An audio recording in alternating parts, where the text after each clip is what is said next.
I came home from my Tuesday morning yoga class to find my daughter and her husband sitting at my kitchen table with a manila folder between them, talking in the kind of whispered tones people use at funerals. They didn't hear me come in. I stood in the hallway for a full minute listening to them decide what to do with the rest of my life. My name is Dorothy Callahan. I'm 71 years old, and I'm calling to you from a campsite outside Sedona, Arizona, where the red rocks glow like embers at sunset, and the only schedule I follow is my own. But before I tell you about any of that, I need to tell you about that folder and what was inside it, and what my daughter said when she finally noticed me standing there. She said, "Mom, good, you're home. We need to talk. Where are you watching from today? Drop it in the comments." I love knowing who's out there listening. I taught high school English in Tulsa, Oklahoma for 34 years. I retired at 66 with a pension, a bad knee from standing on linoleum floors half my life, and a house my husband Roy and I had bought back in 1987 when the neighborhood was still young and so were we. Roy passed from a stroke 2.5 years ago. Sudden. No warning, no long goodbye, just there one morning and gone the next. Grief like that doesn't announce itself politely. It moves in and rearranges the furniture. My daughter, Jennifer, took it hard too. She and Roy were close in the way that fathers and daughters often are. And I understood, I truly did, why she started calling more often after he died. At first, it felt like love. Maybe it was love, in the beginning. She would stop by on Saturdays with her husband, Kevin. They'd bring coffee and sit with me and ask how I was sleeping, how I was eating. Was I keeping up with the bills? Had I renewed my car insurance? Did I know there were services that could help with the yard? I told her I was fine. I was fine. I had friends. I had my book club and my garden and a neighbor named Ruth who had been sitting on my porch drinking sweet tea with me since 1994. I was not a woman who needed managing. But Jennifer had decided otherwise.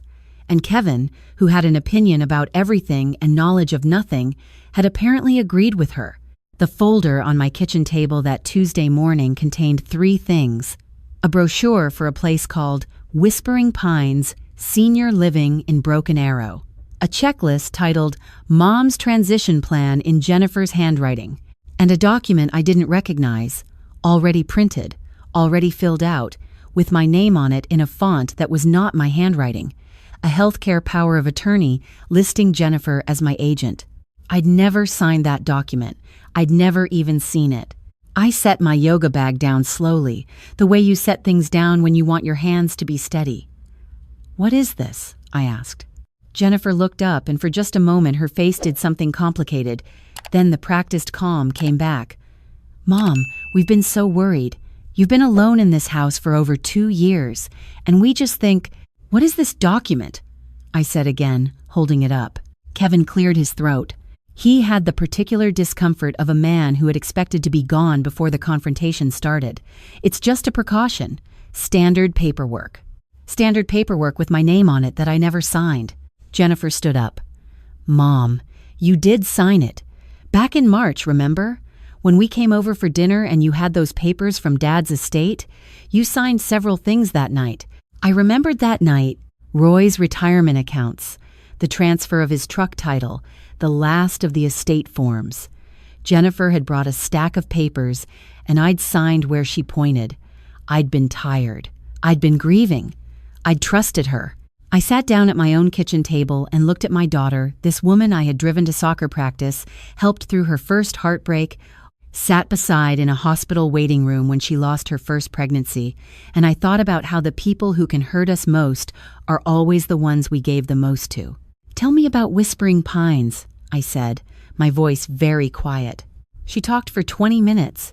The amenities, the social calendar, the peace of mind. For her, knowing I was somewhere safe. Kevin jumped in twice to mention the housing market, how it was strong right now, how it would be a shame to miss the window. There it was. I told them I'd think about it. I needed some time to process. After they left, I locked the front door, which I almost never did in the middle of the day, and I sat in the living room in Roy's old reading chair, the one with the cracked leather on the right armrest where he'd drum his fingers when he was thinking. I didn't cry. I was past crying. I was in that cold, clear space that comes after the worst shock when everything goes very still and very sharp. I was a problem to be processed, not a mother to be loved. I pulled out my phone and called my friend Ruth. She came over within 10 minutes, still in her gardening gloves. I showed her the document. She read it twice, her mouth pressed into a thin line. Ruth had been a paralegal for 20 years before she retired, and she did not waste words. "Dorothy," she said, "this is not okay. You need a lawyer." I had an appointment with an attorney named Paul Garrett by Thursday afternoon. His office was on the second floor of a building downtown that smelled like old carpet and quiet competence. He specialized in elder law. Ruth had found him. I laid everything out on his desk. The power of attorney I hadn't signed, the Whispering Pines brochure, the transition plan in Jennifer's handwriting. And then, because I had spent the previous day going through every financial record in my house with the focused attention of someone who has realized too late that she should have been paying closer attention, I showed him one more thing. A printed summary of my checking account transactions for the last 18 months. Roy had always handled the investments and the savings accounts. I managed the checking. But for the first 18 months after he died, I had been so deep in grief that my version of managing was glancing at the balance to make sure the lights stayed on. I had not looked closely. Not until now. Jennifer's name was on my checking account. She'd been added as a joint holder shortly after Roy's funeral. I had a vague memory of signing something at the bank, Jennifer at my elbow, explaining it was just so she could help if I ever got sick. $22,000 was gone, withdrawn over 14 months in amounts that ranged from $400 to $3,000. Regular, careful, just below the threshold that might trigger a second look. Paul Garrett looked at the printout for a long time. Then he looked at me. "Mrs. Callahan," he said, "what you're describing is financial exploitation of a vulnerable adult. It's a crime in Oklahoma." "She's my daughter," I said. "I know," he said. "That doesn't change what it is." We talked for 90 minutes. He laid out my options with the patience of someone who had done this many times before and never gotten used to how much it cost the person sitting across from him. I could report to Adult Protective Services. I could press criminal charges. I could file a civil suit. I could do all three or none of them, but what I could not do was nothing, because nothing was how I'd ended up here. There was something else he said, almost as an aside, that changed the shape of everything. "You're a competent adult, Mrs. Callahan. You own that house outright. You can sell it, move wherever you want, structure your finances however you choose. They cannot legally stop you from living your own life. The key is to move before they can create legal obstacles, the kind that are hard to untangle even when you're clearly in the right." I drove home in the October afternoon light and sat in my driveway for a while looking at the house. 36 years of memories behind that front door. Every birthday cake, every argument, every ordinary Tuesday evening when Roy and I watched television without saying much and didn't need to. The house was not those things. The house was just walls. I went inside and made a decision. I called my doctor the next morning and asked for a full cognitive evaluation. "Doctor." Sandra Morse had been my physician for 16 years, and she did not bother hiding her reaction when I explained why I needed it. "Someone's questioning your competency?" she said. "They're about to," I said. "I want documentation that they're wrong." The evaluation took 2 hours and left me feeling like I'd taken a final exam. Dr. Morse reviewed everything and sat back in her chair afterward with an expression I recognized from years of teaching. The look of someone who has just confirmed what they already believed. "Dorothy, your cognitive scores are well above average for your age group, well above average for any age group, frankly. Whoever suggested you need supervised care is either misinformed or motivated by something other than your well-being." She printed the results and signed them. I folded them and put them in my purse like a weapon I hoped I wouldn't have to use. The next 2 weeks were a careful, deliberate project. I changed all my passwords. I called the bank and had Jennifer removed from my checking account, redirecting the bank's questions about the unauthorized transactions to Paul's office. I transferred the bulk of my savings to a new account at a different institution, one Jennifer had no knowledge of. I called a realtor named Marcus Webb, who came highly recommended by Paul and who turned out to be exactly the kind of person you want beside you when you're selling a house quickly and quietly. He walked through the rooms with me on a Wednesday afternoon, assessed everything without sentiment, and told me I'd get very good offers very fast. "The market in this neighborhood is strong," he said. I thought about Kevin saying the exact same words at my kitchen table. The difference was that Marcus Webb was saying it for my benefit. I also did something else, something I'd been putting off for over 2 years. After Roy died, his sister Janet had mailed me a thick envelope with a note that said simply, "Roy asked me to hold this for you until you were ready. No hurry." I had put it in the back of my filing cabinet unopened because I wasn't ready for anything in those early months that reminded me too sharply of him. I was ready now. Inside the envelope was a letter in Roy's handwriting, a set of account documents, and a key to a safety deposit box at a credit union across town.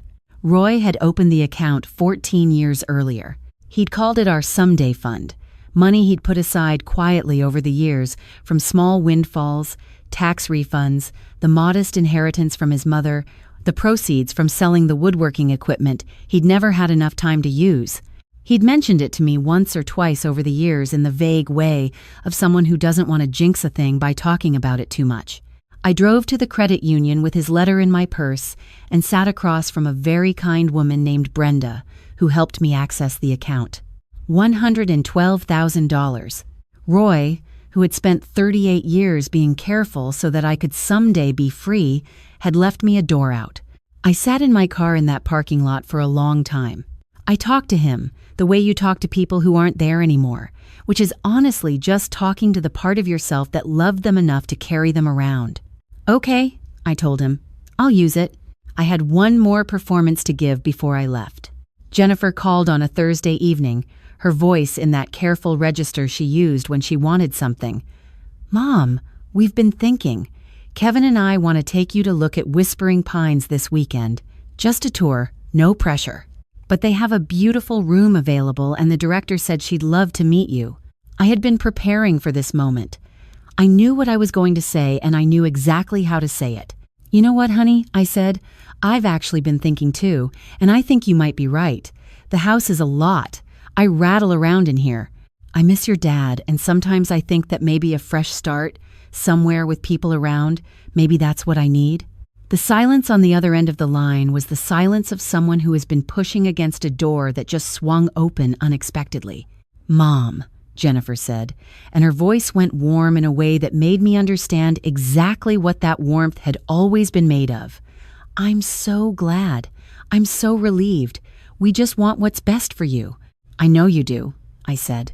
"We went to tour Whispering Pines on Saturday." I smiled at the director. I asked about the activities calendar. I remarked on the lovely dining room. Jennifer took my arm as we walked and pointed out features like she was selling it to me, which she was. Kevin nodded approvingly at everything like a man checking items off a list. I was so pleasant and so agreeable that Jennifer suggested we celebrate with lunch afterward. We went to a nice restaurant. She ordered a glass of wine. She talked about the logistics of the move, what furniture I'd keep, what would go to storage, how they'd help me sort through everything. "You'll feel so much lighter," she told me, "once you're not carrying all that house." I smiled and agreed, and thought about the campsite I'd reserved online the night before, outside Taos, New Mexico, under a sky that would be full of stars. Marcus listed the house the following Monday through private channels only. We had 4 offers by Wednesday. The highest came in $18,000 over asking, all cash, 30-day close. I accepted it before noon and called Paul to file the revocation of the fraudulent power of attorney that same afternoon. Every document Jennifer had filed in my name was legally void by 4 o'clock. 3 weeks before closing, I drove to a dealership in South Tulsa and bought a used Class C motorhome. It was 7 years old and had been maintained by a retired couple who had driven it to every national park in the country. It was clean and solid and smelled like someone had taken care of it. I named it Roy, quietly, just to myself. I called Marcus on closing day and confirmed the wire transfer. Then I drove Roy the RV to a storage facility across town, loaded my boxes, and texted Jennifer. Heading to run some errands, talk soon. At the airport storage lockers, I dropped my old cell phone into a mail envelope and sent it to a forwarding address Paul had helped me set up, a small legal maneuver that would send anyone tracing it on a brief detour. My new phone had been active for a week already. Ruth had the number, Paul had the number, Jennifer had neither. I left Tulsa on a Tuesday morning in November, when the sky was the color of old pewter and the trees had gone bare. I did not look in the rearview mirror as I pulled out of the storage lot. I had left a letter for Jennifer, mailed the day before so she'd receive it the day after I was gone. The letter said, "By now you've probably called the house and gotten no answer. I've sold it. The closing was yesterday. I've revoked the power of attorney I never actually signed, and I've removed you from any account that was ever in my name. I know about the $22,000. Paul Garrett knows about the $22,000. Whether I choose to pursue that formally is something I'm still deciding, and that decision depends entirely on whether you make the next weeks easy or difficult. I'm not missing. I'm not confused. I'm not in danger. I'm freer than I've been in years. I have a lawyer, a doctor's evaluation proving my full competency, and absolutely no intention of being managed by anyone ever again. I love you. I am also very disappointed in you. Those two things can be true at once." The first night I parked at a campground outside Oklahoma City. I made tea on the small stove, sat in the little dinette by the window, and watched the last of the day go dark. My knee ached. I was alone in a way I hadn't been since right after Roy died, but this aloneness was entirely different. That loneliness had been something happening to me. This solitude was something I'd chosen. My phone buzzed. Jennifer. I let it go to voicemail, then Kevin, then Jennifer again. Then a number I didn't recognize, which was probably them calling from somewhere else hoping I'd pick up. I turned the sound off, put the phone face down on the table, and finished my tea. In the morning, I drove west. New Mexico came up on the third day, the land flattening and then slowly reddening as I got closer to Taos. I had reserved a spot at a campground outside town with a view of the Sangre de Cristo Mountains. When I pulled in and unhitched and stepped outside into that high desert air, cold and clean, and carrying the smell of sage and pine, something in my chest loosened. A knot I'd been carrying so long I'd forgotten it was there. The campground had a small community of full-time RV travelers. Retirees mostly, some younger people working remotely, a few solo women my age who had what I was quickly learning to recognize as the particular self-possession of someone who had made a deliberate choice about their life and was not interested in defending it. My nearest neighbor was a woman named Carol, 74, from Tennessee, who had been living in her RV for 3 years after her son had tried to have her declared incompetent following a dispute over her late husband's business assets. She'd fought it in court, won, sold the business herself, and bought her rig. She made excellent chili and had opinions about everything, which I found refreshing after years of being surrounded by people who had opinions about me. "They try to take your story away from you," she told me one evening when we were sitting outside with the mountains going purple in the fading light. "They think that because you're old, they get to write the ending. But it's still your story." Paul called me that first week with an update. Jennifer had contacted him directly, which he'd anticipated. She'd been alternately threatening and conciliatory within the same email, which he said was not uncommon. She wanted to discuss a resolution. She was prepared to deny the $22,000 was intentional. She was claiming I was experiencing memory issues and had consented to everything. "What does she want?" I asked. "She wants you to drop any financial claims and come back to Tulsa. She's saying she'll agree not to pursue guardianship if you cooperate." Guardianship. So that was the next step they'd had in mind. "Tell her I have Dr. Morse's evaluation, dated and signed, showing full cognitive competency. Tell her I have every bank transaction printed and documented. Tell her that if she files for guardianship, I will show that documentation to a judge and simultaneously file criminal charges for financial exploitation. And then ask her," I said, "if she'd like to reconsider her position." Paul called back 2 days later. Jennifer had a counteroffer. She would return $15,000 of the $22,000, sign a legal release waiving any future claims, and agree to no contact unless I initiated it. Her attorney had apparently explained to her what the word evidence meant in practical terms. I thought about it for exactly one evening, sitting outside under the New Mexico sky with more stars than I'd ever seen from inside a house. I called Paul in the morning, tell her $20,000, the full release, and no contact. Not 15. If she wants to negotiate, I'll see her in court, and I'll bring everything. She took it. The wire transferred 4 days later. I watched it land in my account from a camp chair with a cup of coffee and the mountains in the background, and felt something I can only describe as the particular satisfaction of a lesson that finally landed. I spent December in Arizona. Sedona first, where the red rocks made me understand for the first time why people call certain landscapes sacred. Then south to Tucson, where a friend from my book club had a sister who invited me for Christmas dinner with her family, strangers who became the kind of strangers you feel immediately comfortable with. I hiked twice that week, slow, careful hikes on flat trails, my bad knee complaining only moderately. I bought a pair of proper hiking boots from an outfitter in town, and the young man who fitted me said, "Where are you headed?" And I said, "Honestly, I'm not sure yet." And he said, "That's the best possible answer." In January, I drove to Big Bend in Texas, the huge empty park down near the Mexican border where the Rio Grande bends through canyon walls that make you feel appropriately small.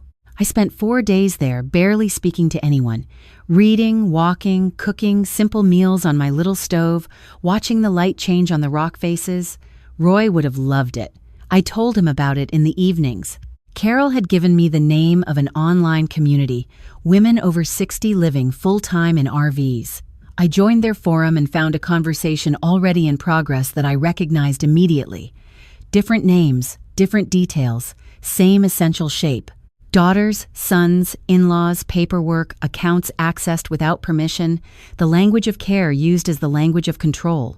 Dozens of women who had made the same calculation I had made and arrived at the same destination, not running away, running toward. I heard from Jennifer in February. Not through Paul, but through a card in my mail forwarding service, handwritten. She said she was in therapy. She said she understood now that what she and Kevin had done was wrong. She did not make excuses, which I noticed. She said she missed me. She said she hoped someday I would be willing to talk. I read it 3 times. I put it in the drawer under my dinette with Roy's letter and Dr. Morse's evaluation and the closing documents from the house. I wasn't ready to respond. That was the honest truth of it. Not because I wanted to punish her, but because I had spent a very long time managing other people's feelings at the expense of my own, and I was still learning what it felt like to take the time I actually needed. I drove north into Colorado in the spring when the passes opened, mountains that made the Oklahoma horizon feel like a memory. I found a campsite near Durango with a creek running behind it and stayed for 3 weeks because there was no reason not to. Carol came through on her way to Wyoming, and we sat by my fire one night comparing notes the way travelers do. "Do you regret any of it?" she asked. I thought about the house, the kitchen where I'd taught Jennifer to make biscuits when she was 7, the bedroom where Roy had died holding my hand, the backyard where I'd grown tomatoes every summer for 30 years. "I miss the garden," I said. "I'm planting container tomatoes for the back of the rig." Carol laughed. "That's not regret. That's adaptation." She was right. Regret would have felt heavier, stickier. What I felt was something more like clarity, the kind you can only get from distance, from removing yourself far enough from the life that was built around other people's needs to finally see the shape of your own. I'm telling you this from Sedona, where I came back because I wasn't finished with it.